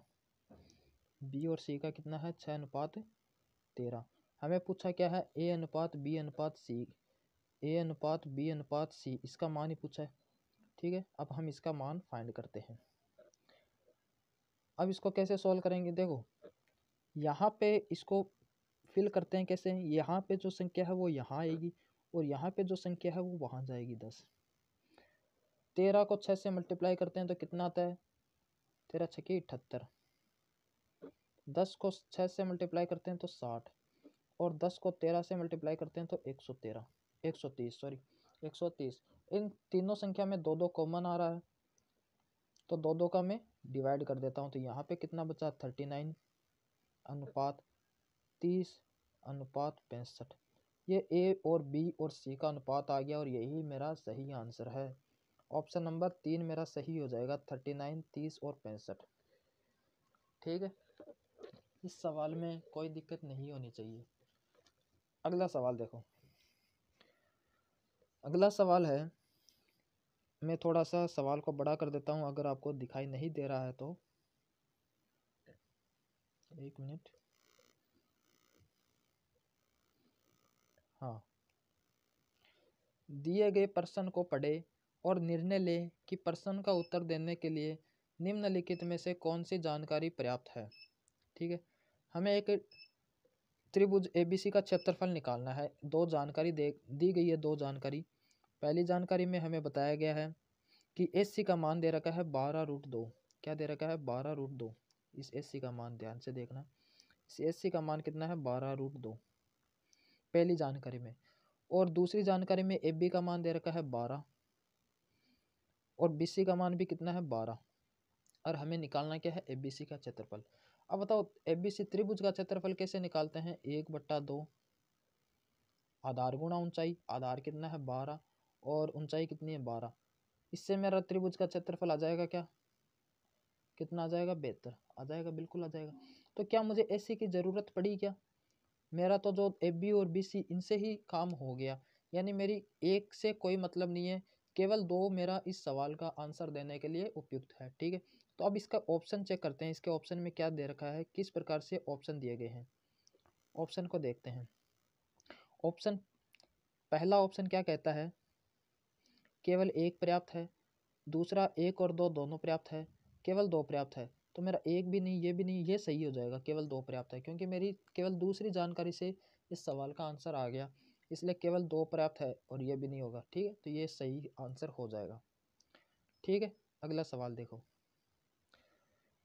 अगला सवाल है, राकेश और रंजीत अकेले काम करते हुए एक काम को 4 घंटे और 4 दिन और 6 दिनों में पूरा कर सकते हैं। रंजीत काम शुरू करता है और 2 दिनों के बाद राकेश उसके साथ जुड़ता है, तो शेष काम को पूरा करने में उन्हें कितने दिन का समय लगेगा? ये हमसे पूछा है। देखो, दो व्यक्ति है, एक का नाम है राकेश, एक का नाम क्या है? राकेश। राकेश कितने दिन में कर रहा है इसको? 4 दिन में। और दूसरे का नाम है रंजीत। ठीक है, रंजीत है, ये कितने दिन में कर रहा है? 6 दिन में। टाइम एंड वर्क का सवाल है। मैंने आपको बताया है कि टाइम एंड वर्क के सवाल में सबसे पहले क्या निकालते हैं? इनका एलसीएम। क्या निकालते हैं? एलसीएम। 4 और 6 का एलसीएम कितना हो जाएगा? 12। ये एलसीएम हमने निकाल लिया। इस एलसीएम को क्या मानते हैं? हम टोटल वर्क मानते हैं, कुल काम मानते हैं कि कुल काम कितना है? 12 है। ठीक है, एलसीएम निकालने के बाद, कुल काम निकालने के बाद हम इनकी इफिशियंसी निकालते हैं। क्या निकालते हैं? इफिशियंसी। और इफिशियंसी कैसे निकाली जाती है? कुल काम में इनका भाग दिया जाता है। तो 12 में 4 का भाग देते हैं 3 बार और 12 में 6 का भाग देते हैं 2 बार। यानी राकेश की इफिशियंसी 3 है और रणजीत की कितनी है? 2। यानी राकेश एक दिन में 3 इकाई काम करता है और रंजीत एक दिन में 2 इकाई काम करता है। ठीक है, यहाँ तक कोई दिक्कत नहीं है। अब इसने बताया है कि रंजीत काम शुरू करता है और 2 दिनों के बाद राकेश उसके साथ जुड़ता है। यानी 2 दिन तो रणजीत ने काम किया और फिर 2 दिन के बाद राकेश भी उसके साथ आ गया, तो शेष काम पूरा करने में उन्हें कितने दिन का समय लगेगा, यह हमें निकालना है। देखो, रंजीत है, रंजीत ने कितने दिन काम किया? पहले 2 दिन काम किया। तो 2 दिन में देखो, एक दिन में वह 2 इकाई काम कर रहा है, तो 2 दिन में कितना काम कर लेगा? 2 दिन में उसने 4 काम कर लिया। क्या 2 दिन में उसने 4 काम कर लिया? टोटल काम कितना करना है? 12। 4 वह कर चुका है, तो कितना काम शेष बच गया? 8 काम शेष बच गया। कितना? 8 काम शेष बच गया। अब इस 8 काम को कौन करेंगे? राकेश और रंजीत दोनों मिलके करेंगे, क्योंकि इसने बताया 2 दिन के बाद राकेश भी आ गया। अब राकेश और रंजीत एक दिन में कितना काम करते हैं? 5 काम। देखो, 3 और 2 कितने होते हैं? 5। एक दिन में 5 काम करते हैं और उन्हें 8 काम करना है, तो 8 में 5 का भाग दे देंगे। 8 में 5 का भाग दे देंगे तो ये कितना आ जाएगा? 8 में 5 का भाग देते हैं तो ये आ जाएगा 1.6। ठीक है, 1.6 दिन लगेगा उसको, दोनों को टोटल काम जो बचा हुआ है उसको पूरा करने में। यहाँ हमारा ऑप्शन 1 हो जाएगा सही ऑप्शन, 1.6। ठीक है, 1.6 सही आंसर है। इसने ये पूछा है कि शेष काम को पूरा करने में कितना टाइम लगेगा, तो 1.6 टाइम लगने वाला है। ठीक है, आसान सा सवाल था। अगला सवाल देखो। अगला सवाल है, दीवार के सहारे 13 मीटर लंबी एक सीढ़ी रखी गई है और तल से सीढ़ी और दीवार के बीच की दूरी 6.5 मीटर है। दीवार के सहारे खड़ी सीढ़ी का उन्नयन कोण क्या होगा? हमसे यह कहा गया है। देखो, ये दीवार है, ये एक दीवार है, एक मिनट, ये एक दीवार है। ठीक है, इस दीवार के सहारे एक सीढ़ी खड़ी हुई है, इस दीवार के सहारे एक सीढ़ी खड़ी हुई है। ठीक है, और इस सीढ़ी की लंबाई कितनी है 13 मीटर। और ये जो दूरी है डिस्टेंस है ये कितनी दे रखी है, ये दे रखी है 6.5 मीटर। कितनी, 6.5 मीटर। यहाँ तक कोई दिक्कत नहीं। और हमसे पूछा क्या है, हमसे पूछा है कि ये जो एंगल बना है, ये थीटा बना है, इस थीटा का मान क्या है, इस थीटा का मान क्या है। तो देखो ये ऊपर वाला क्या होता है, कर्ण। क्या होता है, कर्ण। थीटा के सामने वाली भुजा क्या होती है, लंब। क्या होती है, लंब। और नीचे वाली क्या होती है, आधार। आधार आपको पता है ये तो, ठीक है। हमें कर्ण दे रखा है और आधार दे रखा है, कर्ण दे रखा है और आधार दे रखा है। ऐसा कौन सा मान है जो आधार और कर्ण के बीच में रिलेशन बताता है, वह होता है कोस थीटा का मान। कोस थीटा का मान क्या होता है, कोस थीटा का मान होता है आधार बटा कर्ण। आधार बटा कर्ण। आधार कितना है, 6.5। कितना है, 6.5। आधार का मान है 6.5 और कर्ण का मान कितना है, 13। कर्ण का मान कितना है, 13। यहाँ तक कोई दिक्कत। इसको सॉल्व करते हैं तो cos थीटा का मान कितना आ जाएगा, 1/2। क्योंकि 65, यहाँ मैं पॉइंट हटाऊंगा ऊपर तो 65 बनेगा और नीचे पॉइंट हटाने के लिए नीचे 0 लगाना पड़ेगा। तो 65 को 130 से काटूंगा तो 2 बार जाएगा, तो 65 और 130 का आ गया 1:2, 1/2। cos थीटा का मान 1/2 आ गया।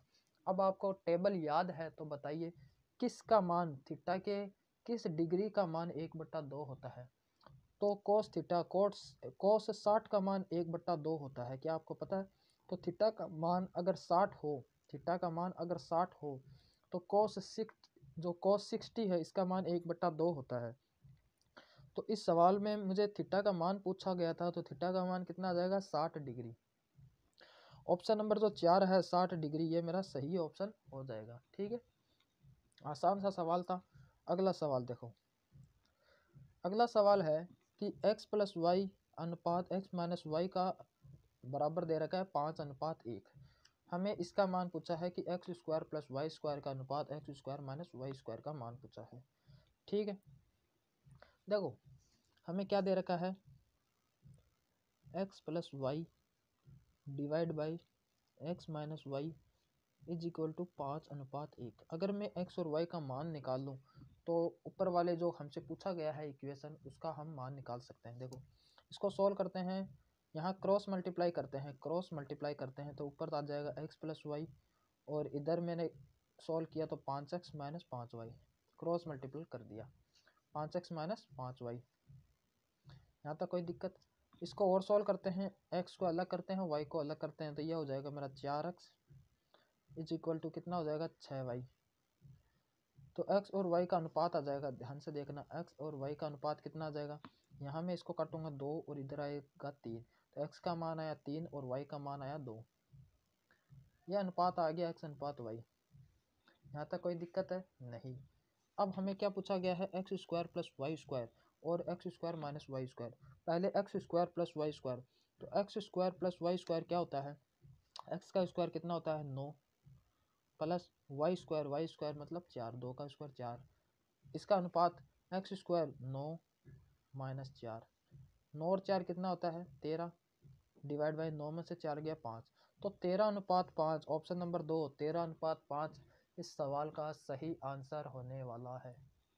ठीक है, आसान सवाल। x और y का अगर मेरे पास अनुपात आ गया तो इस सवाल को हम डायरेक्ट सॉल्व करेंगे बाय वैल्यू पुटिंग। ठीक है, अगला सवाल देखो।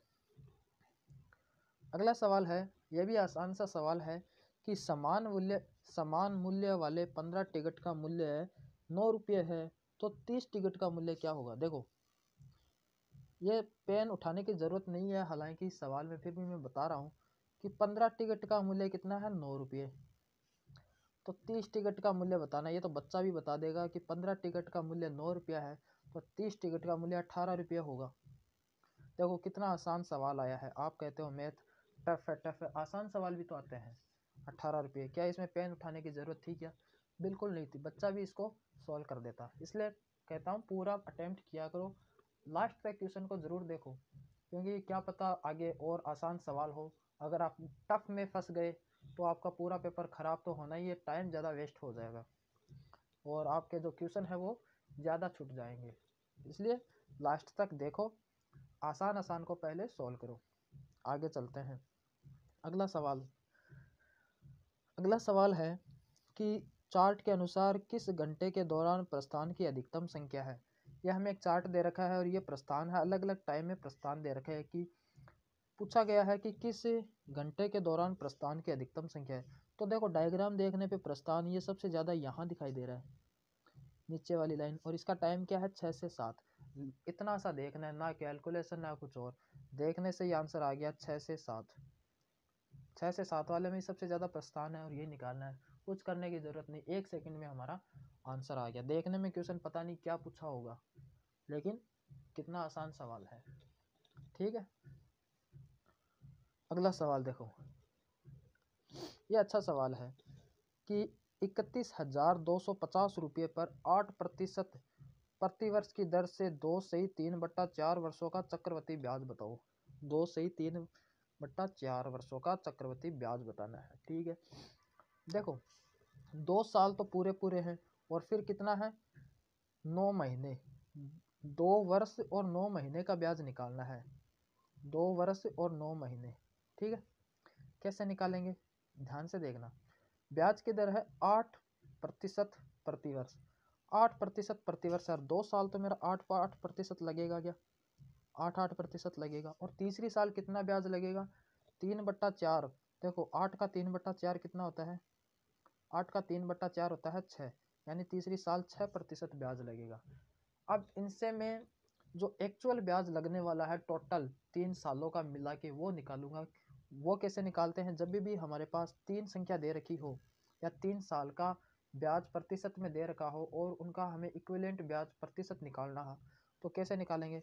सबसे पहले तो इन तीनों को जोड़ दो, 8 + 8 + 6 कितना हो गया, 8 8 16, 16 6 कितने हो गए 22। ठीक है, प्लस उसके बाद क्या करना है, इन दोनों को मल्टीप्लाई करो, फिर इन दोनों को मल्टीप्लाई करो और फिर इन दोनों को मल्टीप्लाई करो।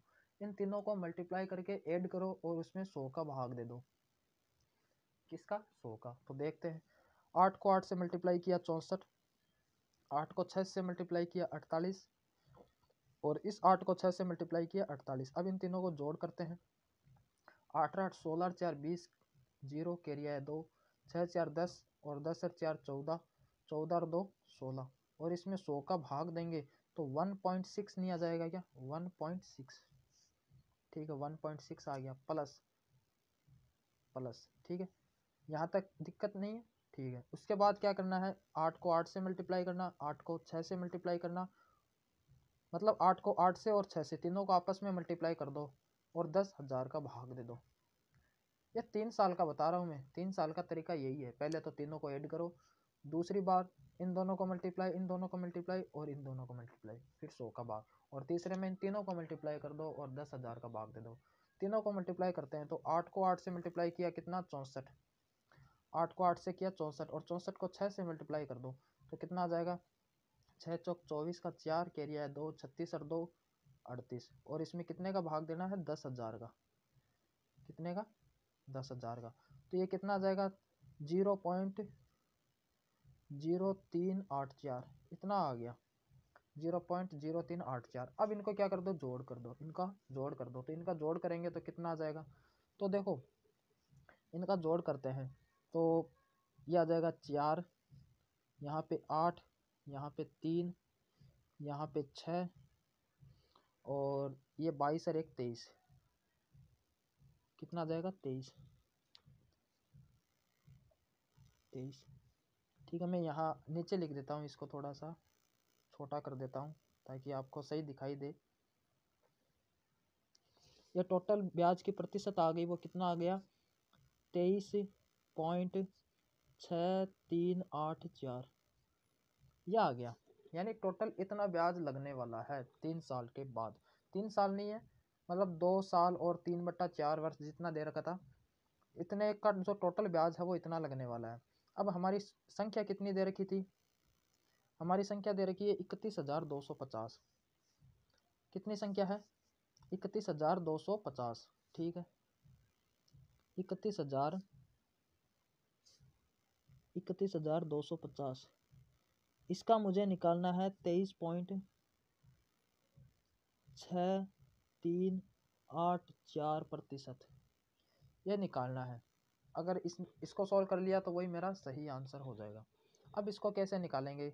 अब ये मल्टीप्लाई करना थोड़ा सा आपको टफ लग सकता है, तो इसको कैसे निकालेंगे? इसको मैं निकालता हूँ, देखो पहले मैं 23% निकालता हूँ, फिर पॉइंट वाला हम आगे निकालते जाएंगे ताकि अब अप्रोक्स वैल्यू तक हम पहुँच सके। तो 31,250 का 23% कितना होता है? 23% निकाल लेते हैं, या फिर मैं पहले 20% निकाल लेता हूँ और फिर उसका 3% निकाल के उसमें जोड़ देता हूँ तो 23% हो जाएगा। इस तरीके से हम टुकड़ों में हम इसका प्रतिशत निकालेंगे। देखो 31,250 का 10% होता है 3,125। 3,125 ये कितने साल का होता है? ये 10% होता है, साल का नहीं, 10% होता है। 20% निकलेगा कैसे? इसका डबल कर दूँ तो 5, 3,125 का डबल कितना हो जाएगा? 6,250।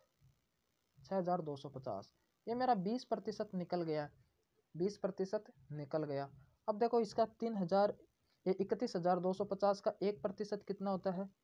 312.5, और इसका 3% क्या होगा? 3 से मल्टीप्लाई कर देंगे, तो इसका 3 से मल्टीप्लाई करने के बाद कितना आ जाएगा? 0.15, 5 कैरी आया 1, 3 दूनी 6 और 1 7, और फिर 3 और 9, और 23% निकालने के लिए इनको ऐड कर देता हूँ तो 5, ये 7, 5 3 8, 11 और 7, 7,187.5, ये मेरा 23% आ गया। लेकिन अभी भी मेरा जो आंसर आया नहीं है, क्योंकि ऑप्शन मेरे सारे नज़दीक नज़दीक है। ठीक है, अब 23% तो हम पहुँच गए। फिर क्या है? 6, देखो यहाँ पे है 0.6, तो अगर मैं 6% निकालूं और उसमें 10 का भाग दे दूं तो 0.6% भी आ जाएगा। तो 10% कैसे निकालेंगे? देखो 1% का मान ये है, अगर मैं इसको 6 से मल्टीप्लाई कर दूं तो ये 6% आ जाएगा। तो इसको 6 से मल्टीप्लाई करते हैं, 6 पंजू 30 की 0 कैरी है 1, पॉइंट हटाने की जरूरत नहीं है, और 6 दूनी 12 और 1 13 का 3 कैरी है 1, 6 और 1 कम 6 और 1 कैरी वाला 7, और 6 3 18, और इसमें मैं दे दूं 10 का भाग 18, 187.3, 187.3, ये मेरा आ गया 0.6%। तो ये कितना आ जाएगा? 8.73 10, 8 8 16 और 1 17, 7 के 1 2 और 1 3 और 1 7, 7,370.8 आ गया, 7,370.8। फिर हमारा 0.3 इस तरीके से और निकालेंगे। अब हम ऑप्शन की तरफ चलते हैं, क्या हम ऑप्शन के आसपास कुछ पहुंच पाए हैं क्या? ऑप्शन क्या है? हमारा आंसर कितना आया है? 7,370, और इससे भी आगे जाने वाला है। ठीक है, ऑप्शन को चेक करते हैं। देखो पहला ऑप्शन है 7,337, तो हमारा आगे जा चुका है, तो ये तो हो ही नहीं सकता। 7,387 हो सकता है, 7,800 ये तो बिल्कुल नहीं होगा, क्योंकि इतना तो हमारा आगे नहीं जाने वाला, क्योंकि 0.384 है तो बहुत छोटी संख्या है, बहुत छोटी वैल्यू आने वाली है, तो ये भी नहीं होगा और ये भी नहीं होगा। तो एक ही ऑप्शन मेरा करेक्ट हो सकता है अप्रोक्सीमेशन से, 7,387। ठीक है यहाँ तक। तो इसको अप्रोक्सीमेशन से आपको सॉल्व करना आना चाहिए, क्योंकि हम अगर डायरेक्ट मल्टीप्लाई करने लग गए तो हम मल्टीप्लाई ही करते रह जाएंगे। इतनी बड़ी संख्या का मल्टीप्लाई करना आसान नहीं है। ठीक है, तो हम इसको पार्ट में टुकड़ा कर करके इसको सॉल्व करेंगे और हमारे आंसर तक पहुंचेंगे। अप्रोक्सीमेशन अच्छा तरीका होता है सॉल्व करने का। ठीक है, इस तरीके से हमने जो 4 नंबर का पेपर है जो प्रीवियस ईयर में आया है, उसका हमने 25 सवाल है, 25 सवालों को सॉल्व किया है। इन 25 सवालों को आप वापस से सॉल्व करें। अगर इनमें कुछ समझ में नहीं आया है तो वीडियो को पॉज करके रिवाइज करके वापस से देखिए, ज़रूर आपको समझ में आएगा। ठीक है, इस तरीके से हमने 4 पेपर को सॉल्व कर लिया है। इसी तरीके से हम और आगे पेपर को सॉल्व करेंगे। तो वीडियो आपको अच्छा लगा हो, इन्फॉर्मेटिव लगा हो तो वीडियो को लाइक कर देना। अपने जो भी दोस्त हैं जो आरआरसी ग्रुप डी का एग्ज़ाम देने वाले हैं उनको ज़रूर शेयर करना, और चैनल को सब्सक्राइब करना मत भूलना। तो मिलते हैं अगले वीडियो में। धन्यवाद, थैंक यू।